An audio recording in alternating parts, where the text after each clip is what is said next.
Hey, I know that this time of the year, end of the year, is stressful for lots of reasons. Some of us are starting a diet, which is not so bad, but the worst part is getting ready for tax season, unless you're prepared. So today we are going to be joined with the Tax Pro specialist who is going to help us with the 5 major mistakes that childcare owners make when they're preparing for tax season. I'm one of those childcare owners, and I can tell you I probably have made quite a few of these mistakes on this list during my 26 years of running a child care center. So I would love to welcome you to the show, my tax pro. Tell folks a little bit about yourself and your company. Yes, thank you so much for the introduction. I want to tell you first that I admire what you're doing. The director's chair, I was the director for many years. I started in the classrooms, then I worked my way up to a director at a daycare center, and then I opened up my daycare center in New York City. So I have over 7 years, 8 years when it comes to directors, and then I also now have a director in position and he handles it in New York City. So that's I just want to say this is a amazing spot for everyone to be in and learn. But a little bit more about myself and how did I go to the tax industry? So when I first opened up my daycare business, and as you all know, we spend a lot of money when we first open up the business. My accountant at the time told me that I owed 15,000 on my first year, 12,000 and change. So I was confused. I'm like, what do you mean I owe this much? I spent so much money building this business. How am I not getting any refund back? Because at that time, you used to refunds. I had children. I was Yes. used to the refund. She said, no. I went and I started looking into the tax code and tax law myself. I loved what I was seeing. I seen certain things that she didn't tell me immediately. I had to let her go. I got into it so much that I started I went into tax school, opened up my tax business, and then I just focused on the childcare industry because I know at that moment in time, we needed it. If I didn't know it, I know there was a lot of us You still that need did it. not know and didn't have this assistant as well. Hmm. So then COVID hit. When COVID hit, I got into helping a lot of childcare owners with the PPPs, and I realized one thing that everyone had in common was that they did not have their books in order. It was so hard for so many people to get a PPP just because you had to show proof of your income and how much you was making and everything looking good. So immediately, I know that's one of the main things that childcare owners need to have in place. Get a bookkeeper. I know we try to do everything. I've been there. I wanted to be the janitor. I wanted to be this. I wanted to be the tax, the tax code, everything, because we try to keep money in our pocket. But at the end of the day, we're losing money because we don't have the right person that's putting the strategies into place. And once you get to a certain threshold when it comes to your income, you just going to want to have the best of the best to keep that money in your pocket. Hmm. So that's what got me into opening the tax business. And another thing is I realized that everybody knows CPA, CPA, CPA. So they're like, are you a CPA, Nakia? I'm an enrolled agent. And what that means is that I am the highest credential when it comes to the IRS. We took the classes, we got the exams, but the benefit of it is that I could fight for you in court, just like a CPA. So the CPA did 4 years.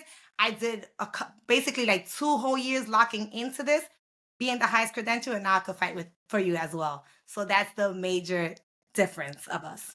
Yeah, you said a lot there that really just speaks right to my brain. So one of the things is I was actually the very first childcare center, or one of the very first that got the PPP money because all my stuff was put together. But not because I'm perfect. I just happened to have graduated from the 10,000 Small Business Program. And part of that program was it was a growth plan program. We had to get all of our stuff together. So I had before I knew that COVID was going to happen, I had 10 or 12 weeks to really focus on my business. And thank God I did because it just happened that when we had to prove everything and send everything in, I just happened to have it at my fingertips.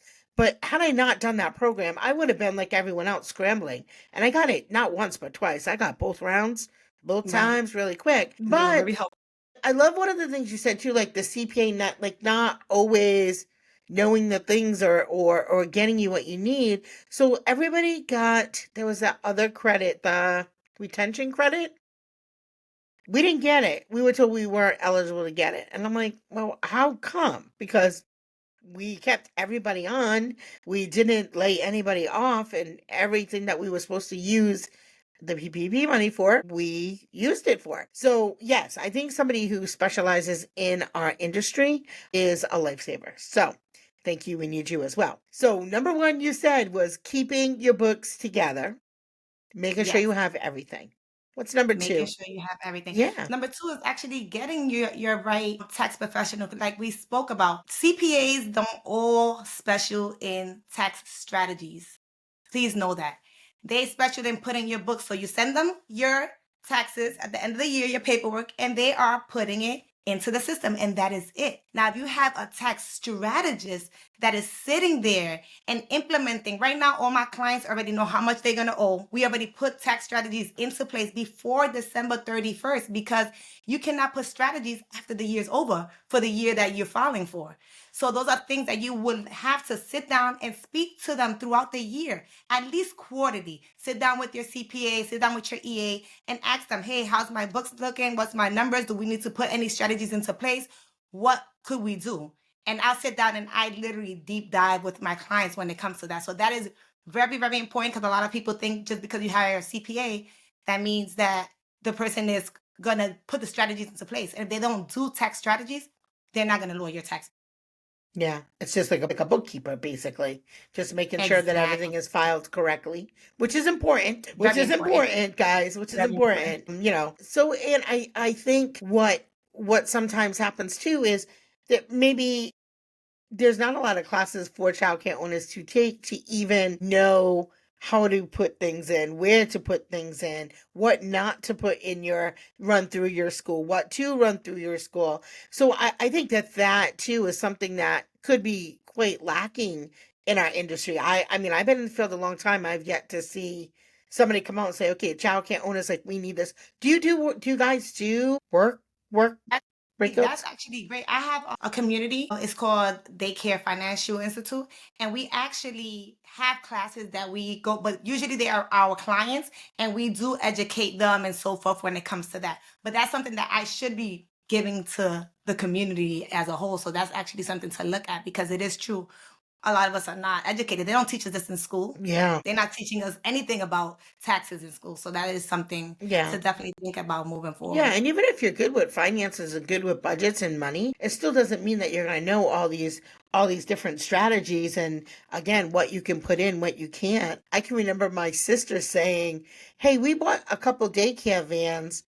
That should be somewhere in our write-offs, whatever." And they hadn't even asked us for like the receipts of the purchase and sales agreement. And she's like, "Nope, we need to get." But had she not known that, that would And have just slipped through the depreciation. cracks too. Yeah. Yes, and depreciation. And when Trump had that in place that you could write off 100%, a lot of people didn't know this, especially during COVID. And then it went to 80%, and then it went to 40. All the big timers was taking advantage Yeah, of they that. know. All the Yeah. one percenters was running that play, but a lot of people wasn't educated, so we weren't taking advantage of everything that's out there. You need to be educated, or not even educated. Just have that right person that's educating you and learning for you, and you still have it all in one. So that's definitely important. I always tell everyone the tax code is your friend if you learn it. When I read it, you literally see that they give us business owners incentives. If you follow it, they're giving you credit here. They're lowering here. They're lowering here if you just follow it correctly. So I'm not scared of the tax game because I learned it. So Yeah. I look forward to not hardly paying anything, little to nothing in taxes. That's the goal. Yeah. Keep that money in your pocket. Yes. Well, and we need it now. I mean, our overhead is already enough besides adding taxes in, right? Labor is high, utilities are high. We're switching over to solar, I think, at our school. My sister's like, and we Oh, can nice. get credits for that. So, Yes, you know, those are the be smart in how we invest our money. So I feel like should we talk about what we should be running through our businesses and what we shouldn't? Yes. So when you say what you should be running, like commingling and so forth, what do you mean? Yeah, I mean, like your expenses, like, all right, so let's say a vehicle, right? A vehicle that you use 90% of the time to go back and forth to work, right? Is that something that should be paid through your business? Not paid through your business. Yes. So if you use your vehicle more than 50% of towards the business, you can write it off for your business.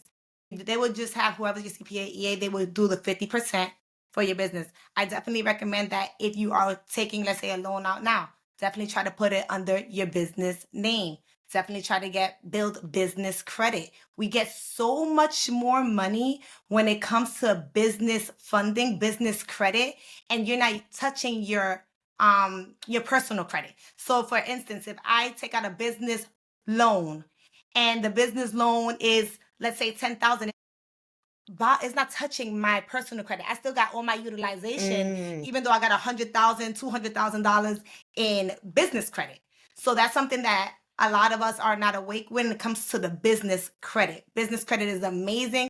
Definitely stick to having your business and personal separate. That's another big thing that I've been seeing a lot. Have it separate, because what you do is, once the IRS, if you ever audit and they've pierced and they're looking through your documents and they see that you have one thing that is, let's say, personal, and they start digging through it, they could go back many years. And then now you're owing for all those things that you was claiming as a business expense and it's not. They could go back and open it, and now you open up a can of worms and owe the IRS thousands and thousands of dollars. So you wanna keep everything separate. You don't wanna commingle and so forth. okay. So number one, we got detailed financing. Make sure you keep everything in there. Number two, let's not mix our personal and our business. Let's talk about a little bit about overlooking available tax credits. Like, what tax credit should we be looking for? What should we utilize?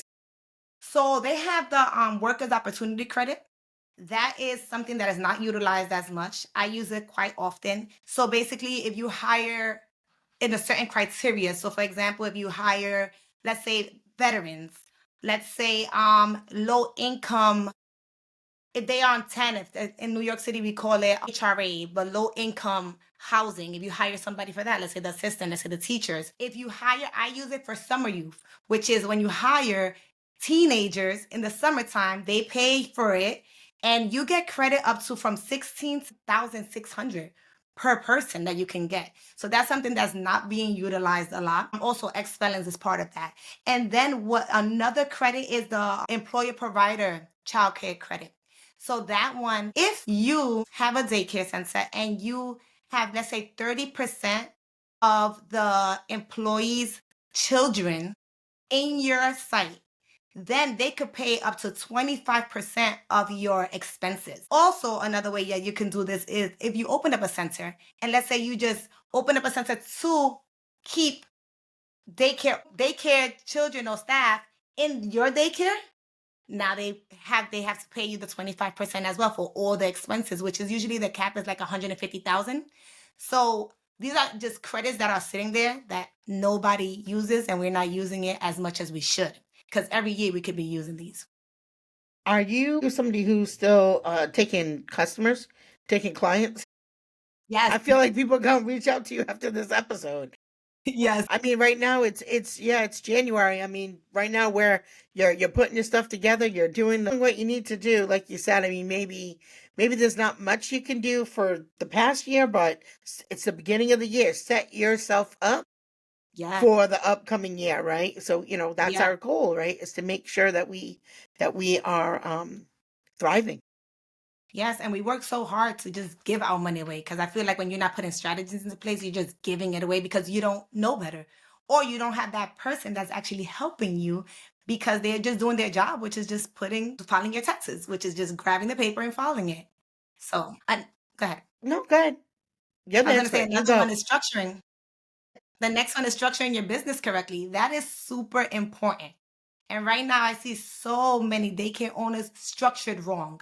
So you're paying either more taxes in what you shouldn't even have to do, or expenses. So when I say more expenses, for example, let's say you are structured as an S corp, and now you have to put yourself on payroll, and now you're paying these higher tax fees when you're filing your taxes, and you have certain requirements that typically, if I look at your taxes or your income and I see that you're not over, let's say, 1,000 net profit, I would have never told you to structure yourself this way. I will tell you to stay as a LLC because you're saving more money that way. A lot of people are following these trends without knowing Mhm. what's actually good for you. Everyone's situation is different. I can't go based on anybody and tell everybody, hey, structure yourself as an S Corp. You're going to say 15.3% and so forth, all the good stuff about it. But it's per person. So that's why I don't like to broaden it like for anybody else. Because definitely sit down with an accountant or EA and just learn what is best for your business, because you are spending more money if you're not structuring yourself correctly.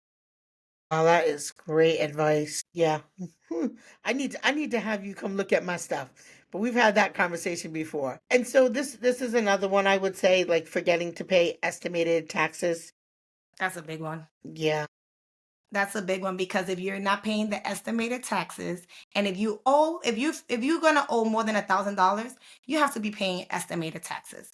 And if you're not, what's gonna happen is they're gonna hit you with penalties and interest later on. So yeah, you're gonna get charged on that tax amount of whatever your net income was, but also additional penalties and interest just because you didn't do it quarterly. And it's really simple. It's online, guys. It's free. Like, it's ask your accountant, whoever's doing your thing, to just set it up for you. You can set it up and just have it going in. And so it's better to pay them directly than through payroll. Yes, it's better to pay them directly. Yeah. And then also, when it comes to that, if you pay too much, you just get a refund. It's not like you're losing anything. You understand? Because I know a lot of people say, I don't know how much I'm going to have at the end of the year. Yeah. It's okay. As long as you're supposed to look at your last year's estimate and go according to that. And then pay estimate based on your last year's income. Now, if you have less, no problem. They're going to give you back. If it's more, at least you know you're not going to pay a lot of interest on that amount. Yeah. Wow, this is great stuff. So, what should people do right now? It's January. What should they be doing right now to set themselves up for success? Guys, you should be number one, organizing everything. Don't leave money on the table. Leaving, I know we think that we, by just doing our own books or so forth, we're leaving so much on the table by not capturing everything. I definitely suggest, if you have, let's say, QuickBooks, there's an app, you snap the picture, you keep your receipts. The box receipts and having all your paper there is not needed. Snap a picture, I throw it away because it's on the cloud already. So I'm not worrying about my receipts and so forth. That is going to help you so much, because you're going to remember what you spent throughout the year. We don't remember. We think we remember. We think we remember everything, but we are so busy within the business that not having these things in place is gonna make us lose a lot of money. Definitely sit down with your account and get everything in order. Make sure everything is smooth so you won't be scrambling last minute. Definitely hire someone that knows the childcare industry. We don't leave those money on the table.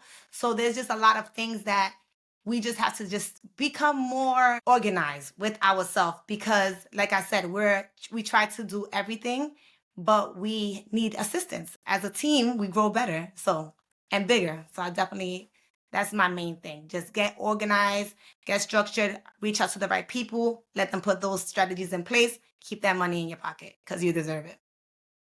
Tell folks where they can find you. I know Yeah. you're on YouTube too. Tell people all Yeah. the places they can find you. So Childcare Tax Pros, we are on Instagram as Childcare Tax Pros, on Facebook, Childcare Tax Pros, Instagram. I even now have a Spanish channel. So for you guys that have Spanish speaking childcare owners, you guys can reach out to us. We have a whole page. I translated everything into Spanish. So we're good. We speak it English and Spanish. So yeah. All right, folks. So, as always, remember it's the small details that make a big impact on your success. And this is one of those areas you need to pay attention to, those small details. As always, thank you for tuning in. If you love today's episode, please don't forget to hit that subscribe button wherever it is. Thank you. Have a great day.